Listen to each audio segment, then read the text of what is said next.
ಸುಪ್ರೀಂನಿಂದ big shock ನಟ ದರ್ಶನ್ಗೆ. ದರ್ಶನ್ ಜಾಮೀನು ರದ್ದು ಮಾಡಿರುವಂತಹ ಸುಪ್ರೀಂ ಕೋರ್ಟ್ನ ತೀರ್ಪನ್ನು ಸ್ವಾಗತಿಸಿದ್ದಾರೆ ಮೋಹಕ ತಾರೆ ನಟಿ ರಮ್ಯಾ. ಕಾನೂನಿನ ಮುಂದೆ ಎಲ್ಲರೂ ಸಮಾನರು ಅಂತ ರಮ್ಯಾ ಹೇಳಿದ್ದಾರೆ. ಯಾರು ಕೂಡ ಕಾನೂನನ್ನು ಕೈಗೆ ತೆಗೆದುಕೊಳ್ಳಬೇಡಿ, ನ್ಯಾಯಾಂಗ ವ್ಯವಸ್ಥೆಯಲ್ಲಿ ನಂಬಿಕೆ ಇರಿಸಿ ಅಂತ ರಮ್ಯಾ ಅವರು ತಮ್ಮ ಇನ್ಸ್ಟಾಗ್ರಾಮ್ ಇಂದಿನ ಸುಪ್ರೀಂ ತೀರ್ಪು ಬಲವಾದಂಥ ಸಂದೇಶವನ್ನು ರವಾನಿಸಿದೆ ಅನ್ನುವಂಥ ಒಂದು ಪೋಸ್ಟ್ ಹಾಕೊಂಡಿದ್ದಾರೆ ಅವರು ಇನ್ಸ್ಟಾಗ್ರಾಮಲ್ಲಿ.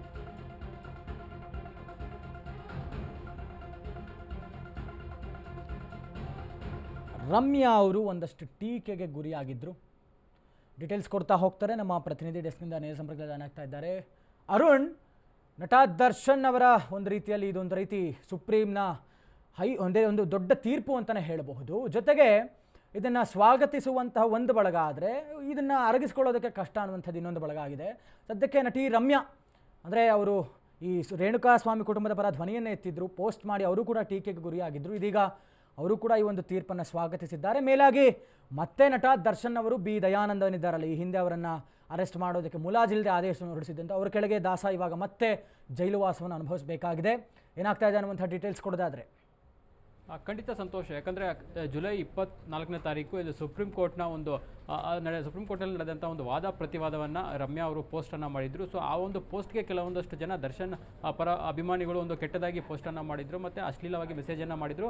ಸೊ ಆ ಒಂದು ವಿಚಾರದಲ್ಲಿ ರಮ್ಯಾ ಅವರು ಸಹ ಒಂದು ಪೊಲೀಸ್ ಕಂಪ್ಲೇಂಟನ್ನು ಕೊಟ್ಟಿದ್ದರು. ಅದರಲ್ಲೂ ಸಹ ಇದೀಗ 7 ಜನರನ್ನು ಬೆಂಗಳೂರಿನ ಸೈಬರ್ ಕ್ರೈಮ್ ಪೊಲೀಸರು ಅರೆಸ್ಟ್ ಮಾಡಿರುವಂಥದ್ದು. ಜೊತೆಗೆ ಈಗ ರಮ್ಯಾ ಅವರು ಸಹ ಒಂದು ಪೋಸ್ಟನ್ನು ಮಾಡಿರುವಂಥದ್ದು. ಅಂದರೆ ಯಾರೂ ಸಹ ಕಾನೂನನ್ನು ಕೈಗೆ ತಗೊಳ್ಬಾರ್ದು, ಸೊ ಕಾನೂನನ್ನೇ ಅವರು ಯಾರು ತಪ್ಪು ಮಾಡಿರ್ತಾರೆ ಅವ್ರಿಗೆ ಶಿಕ್ಷೆಯನ್ನು ಕೊಡುತ್ತೆ ಅಂತ ಹೇಳಿ ಪೋಸ್ಟನ್ನು ಇನ್ಸ್ಟಾಗ್ರಾಮ್ನಲ್ಲಿ ಮಾಡಿರುವಂಥದ್ದು. ಮತ್ತು ಯಾವುದೇ ರೀತಿಯಂಥ ಅಡ್ಡದಾರಿಗಳಿರ್ಬೋದು ಮತ್ತು ಸುರಂಗ ಮಾರ್ಗದಲ್ಲಿ ನೀವು ಒಳನುಸುಳಿ ಮತ್ತು ಕಾನೂನನ್ನು ಕೈಗೆ ತಗೊಳ್ಬಾರ್ದು. ಆದರೆ ಕಾನೂನೇ ನೀವು ಏನನ್ನು ತಪ್ಪನ್ನು ಮಾಡಿರ್ತೀರಿ ಮತ್ತು ಅದಕ್ಕೆ ಶಿಕ್ಷೆಯನ್ನು ಕೊಡುತ್ತೆ ನಿಟ್ಟಿನಲ್ಲಿ ಸಹ ಒಂದು ರಮ್ಯಾ ಪೋಸ್ಟನ್ನು ಹಾಕಿರುವಂಥದ್ದು ಸಂತೋಷ. ಜೊತೆಗೆ ಏನಂದರೆ ಈ ಹಿಂದೆ ಏನು ಮೈಸೂರಿನಲ್ಲಿ ದರ್ಶನ್ ಅರೆಸ್ಟ್ ಆದಂಥ ಸಂದರ್ಭದಲ್ಲಿ ಏನು ದಯಾನಂದ್ ಅವರೇ ಅಂದಿನ ಪೊಲೀಸ್ ಆಯುಕ್ತರಾಗಿದ್ದರು ಮತ್ತು ಈ ವಿಚಾರ ಕೂಡಲೇ ಅವರ ಗಮನಕ್ಕೆ ಬಂದಂಥ ಸಂದರ್ಭದಲ್ಲಿ ಖುದ್ದು ಪಶ್ಚಿಮ ವಿಭಾಗದ DCP ಆದಂಥ ಗಿರೀಶ್ ಅವರನ್ನು ಪೊಲೀಸ್ ಠಾಣೆಗೆ ಕಳಿಸ್ತಾರೆ. ಕಾಮಾಕ್ಷಿಪಾಳ್ಯ ಪೊಲೀಸ್ ಠಾಣೆಗೆ ಕರೆಸಿ ಈ ರೀತಿ 4 ಜನ ಸರೆಂಡರ್ ಆಗಿದ್ದಾರೆ. ಸೊ ಅವರ ಬ್ಯಾಕ್ಗ್ರೌಂಡನ್ನು ಚೆಕ್ ಮಾಡಿ ಮತ್ತು ಅವರು ಯಾವ ಉದ್ದೇಶಕ್ಕಾಗಿ ಬಂದು ಸರೆಂಡರ್ ಆಗಿದ್ದಾರೆ ಅಥವಾ ಕೊಲೆ ಆರೋಪಿಗಳು ಬೇರೆ ಇರ್ಬೋದು, ಇವರು ಬಂದು ಹಣ ಕಾಸಿನ ವಿಚಾರಕ್ಕೆ ಏನಾದರೂ ಮತ್ತು ದುಡ್ಡು ತೊಗೊಂಡು ಸರೆಂಡರ್ ಆಗಿದ್ದಾರೆ ಅಂತ ಹೇಳ್ಬಿಟ್ಟು ಖುದ್ದು DCPಯನ್ನು ಆವತ್ತಿನ ರಾತ್ರಿ ಒಂದು ಪೊಲೀಸ್ ಠಾಣೆಗೆ ಕರೆಸಿ ಪರಿಶೀಲನೆ ಮಾಡ್ತಾರೆ. ಆ ಒಂದು ಸಂದರ್ಭದಲ್ಲಿ ಯಾರು ಸರೆಂಡರ್ ಆಗಿರ್ತಾರೆ 4 ಜನ ಆರೋಪಿಗಳು ಅವರನ್ನು ಖುದ್ದು DCP ಗಿರೀಶ್ ಅವರು ಪರಿಶೀಲನೆ ಮಾಡುವಂಥ ಸಂದರ್ಭದಲ್ಲಿ ಈ ಒಂದು ಕೊಲೆ ಹಿಂದೆ ದರ್ಶನ್ ಅವರು ಇದ್ದಾರೆ ಅನ್ನೋದು ಗೊತ್ತಾಗುತ್ತೆ. ಕೂಡಲೇ ದರ್ಶನ್ ಅವರನ್ನು ಮೈಸೂರಿನಲ್ಲಿ ಅರೆಸ್ಟ್ ಮಾಡಿ ಅಂತ ಹೇಳ್ಬಿಟ್ಟು ACP ಚಂದನ್ ಅವರಿಗೆ ಕಮಿಷನರ್ ದಯಾನಂದ್ ಅವರು ಸೂಚನೆಯನ್ನು ಕೊಡ್ತಾರೆ. ಮತ್ತು ದರ್ಶನ್ ಅವರನ್ನು ಏನು ಅನ್ನಪೂರ್ಣೇಶ್ವರ ನಗರ ಪೊಲೀಸ್ ಠಾಣೆಯಲ್ಲಿ ಸುಮಾರು 12 ದಿನಗಳ ಕಾಲ ಒಂದು ವಿಚಾರಣೆಯನ್ನು ಮಾಡ್ತಾರೆ, ಕೋರ್ಟ್ಗೆ ಹಾಜರುಪಡಿಸ್ತಾರೆ ಮತ್ತು ವಿಚಾರಣೆ ಮಾಡ್ತಾರೆ.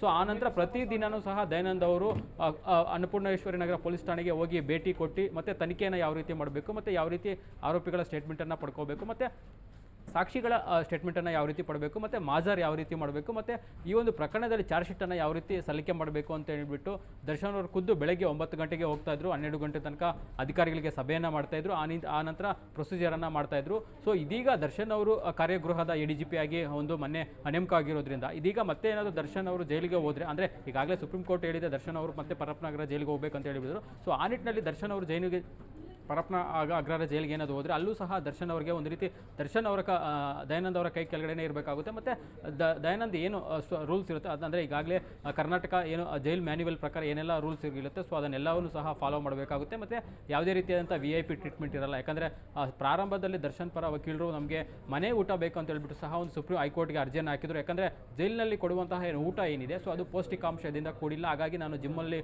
ವರ್ಕೌಟ್ ಮಾಡ್ತೀನಿ, ನನಗೆ ಪೌಷ್ಟಿಕಾಂಶದ ಆಹಾರ ಬೇಕು ಅಂತ ಹೇಳ್ಬಿಟ್ಟು ಅವರ ಪರ ವಕೀಲರು ಪ್ರಾರಂಭದಲ್ಲಿ ಒಂದು ಮನವಿಯನ್ನು ಮಾಡಿದರು.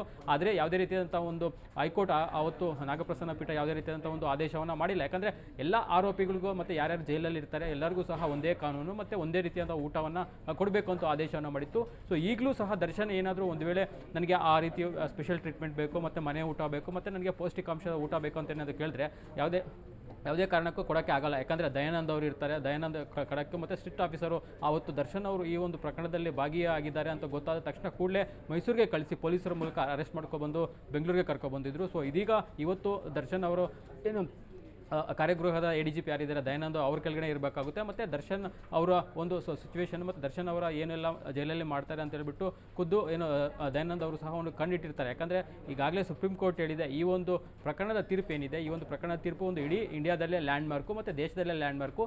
ಈ ಒಂದು ಆದೇಶ ನಾವೇನು ಆದೇಶ ಮಾಡ್ತಾ ಇದ್ವಿ ಇದು ಎಲ್ಲ ಆದೇಶವನ್ನು ಭಾರತದಲ್ಲಿರುವಂಥ ಎಲ್ಲ ಜೈಲುಗಳಿಗೂ ಸಹ ನೀವು ಕಳಿಸಬೇಕು.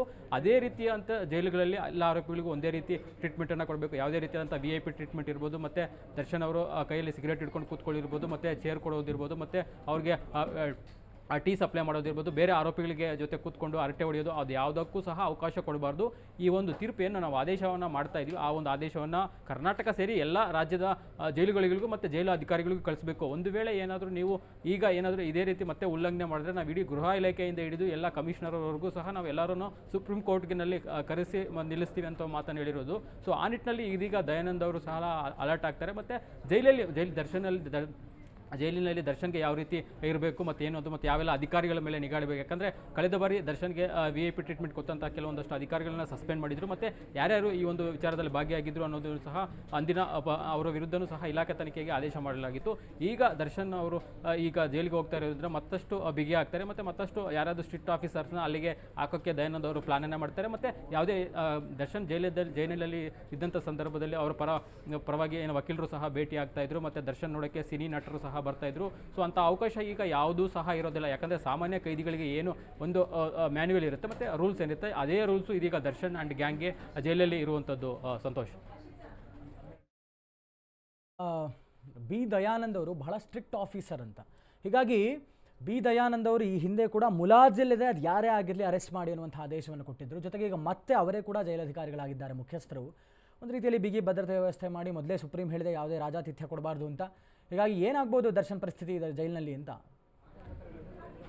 ಸಂತೋಷ್, ಯಾಕಂದರೆ ಸಾಮಾನ್ಯವಾಗಿ ದರ್ಶನ್ ಅವರು ಒಂದು ವೇಳೆ ಈಗ ಜೈಲಿಗೆ ಏನಾದರೂ ಜೈಲು ಸೇರಿದ್ರೆ ಅವ್ರಿಗೆ ಯಾವುದೇ ರೀತಿಯಾದಂಥ ಒಂದು ಟ್ರೀಟ್ಮೆಂಟ್ ಇರೋದಿಲ್ಲ. ಅಂದರೆ ಬ್ಯಾರ್ಯಾಕ್ನಲ್ಲಿ ಅಂದರೆ ಯಾವ ಸಾಮಾನ್ಯ ಕೈದಿಗಳಿಗೆ ಏನು ಬ್ಯಾರ್ಯಾಕನ್ನು ಕೊಡ್ತಾರೆ ಮತ್ತು ಏನು ಸೆಲ್ ಇರುತ್ತೆ ಅದೇ ಸೆಲ್ನಲ್ಲಿ ದರ್ಶನ್ ಅವರು ಇರಬೇಕು. ಯಾವುದೇ ಬೆಡ್ ಇರೋದಿಲ್ಲ ಮತ್ತು ಯಾವುದೇ ಬೆಡ್ಶೀಟ್ ಇರೋದಿಲ್ಲ. ಮತ್ತು ಅಲ್ಲಿ ಕಳೆದ ಬಾರಿ ಏನು ಅವ್ರು ಬೆಡ್ ಮೇಲೆ ಕೂತ್ಕೊಂಡು ವೀಡಿಯೋ ಕಾಲ್ನಲ್ಲಿ ಮಾತನಾಡುವಂಥದ್ದು ಇರ್ಬೋದು, ಫೋನ್ ಇರ್ಬೋದು, ಅದು ಯಾವುದೇ ರೀತಿಯಾದಂಥ ಒಂದು ಸೌಲಭ್ಯಗಳು ಇರೋದಿಲ್ಲ. ಯಾಕಂದರೆ ಸಾಮಾನ್ಯ ಕೈದಿಗಳಿಗೆ ಏನು ಕೊಡ್ತಾರೆ ಅಂದರೆ ನಾನು ದುಡ್ಡು ಕೊಟ್ಟರೆ ಜೈಲಲ್ಲಿ ನನಗೆ ಜಾಸ್ತಿ ಆಳುಗಳು ಕೊಡ್ಬೋದು ಅಥವಾ ನನಗೆ ಬೆಡ್ ಕೊಡ್ಬೋದು, ಅದು ಕೊಡ್ಬೋದು ಅನ್ನೋದು ಒಂದು ಮೈಂಡ್ಸೆಟ್ ಇರುತ್ತೆ. ಅದು ಯಾವುದೂ ಸಹ ಇದೀಗ ದರ್ಶನ್ ಅವರಿಗೆ ಸಿಗಲ್ಲ. ಯಾಕಂದರೆ ಸಾಮಾನ್ಯ ಸುಪ್ರೀಂ ಕೋರ್ಟ್ ಆದೇಶ ಇರೋದ್ರಿಂದ ಸಾಮಾನ್ಯ ಕೈದಿಗೆ ಏನು ಒಂದು ನೀವು ಅಂದರೆ ಜೈಲಲ್ಲಿ ಏನು ಟ್ರೀಟ್ಮೆಂಟ್ ಕೊಡ್ತೀರಿ ಮತ್ತು ಜೈಲಲ್ಲಿ ಏನು ಸೌಲಭ್ಯಗಳು ಕೊಡ್ತೀವಿ ಅದೇ ಸೌಲಭ್ಯಗಳನ್ನು ದರ್ಶನ್ಗೂ ಕೊಡಬೇಕು ಮತ್ತು ಪವಿತ್ರ ಗೌಡಗೂ ಕೊಡಬೇಕು ಮತ್ತು ಇತರ ಆರೋಪಿಗಳಿಗೂ ಸಹ ಕೊಡಬೇಕು. ಯಾಕಂದರೆ ಕಾನೂನಿಗಿಂತ ಯಾರು ದೊಡ್ಡವರಲ್ಲ ಮತ್ತು ಏನು ಕಾನೂನು ಯಾರು ಉಲ್ಲಂಘನೆ ಮಾಡ್ತಾರೆ ಸೊ ಅವ್ರಿಗೆ ನಾವೇ ಅವ್ರ ಶಿಕ್ಷೆಯನ್ನು ಕೊಡ್ತೀವಿ. ಅವರು ಕಾನೂನನ್ನು ಕೈಗೆ ತಗೊಳ್ಬಾರ್ದು ಅನ್ನೋ ನಿಟ್ಟಿನಲ್ಲಿ ಸುಪ್ರೀಂ ಕೋರ್ಟ್ ಸಹ ಒಂದು ಬೆಳಗ್ಗೆ ಒಂದು ವೆಡಿಕ್ಟನ್ನು ಹೇಳಿರುವಂಥದ್ದು. ಸೊ ಆ ನಿಟ್ಟಿನಲ್ಲಿ ದರ್ಶನ್ ಅವರು ಜೈಲಿಗೆ ಹೋದರೆ ಅವರು ಸಾಮಾನ್ಯ ಕೈದಿ ಅಂತಲೇ ಇರಬೇಕಾಗುತ್ತೆ. ಮತ್ತು